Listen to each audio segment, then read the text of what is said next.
జై శ్రీమన్నారాయణ. జై జై శ్రీమన్నారాయణ. జ్ఞానయజ్ఞం అంటూ ఉంటారు కదా.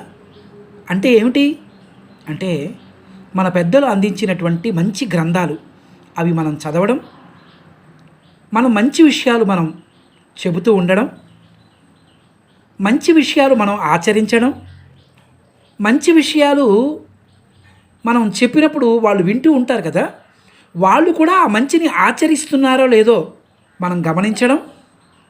ఎప్పటికప్పుడు నేను మంచి చెప్తున్నాను కదా, మరి ఆ మంచి నేను ఆచరిస్తున్నానా లేదా అని ఎప్పటికప్పుడు మనల్ని మనం చెక్ చేసుకుంటూ ఉండడం. వారు మంచి విని వదిలి వెళ్ళిపోతున్నారా, వాళ్ళు కూడా ఆచరిస్తున్నారా లేదా అని వాళ్ళని గమనిస్తూ వాళ్ళ చేత కూడా మంచిని ఆచరింప చేయడం, దీన్ని మనం జ్ఞానయజ్ఞం అంటారు. అటువంటి జ్ఞానయజ్ఞంలో మనము పాల్గొందాం. జై శ్రీమన్నారాయణ. జై జై శ్రీమన్నారాయణ.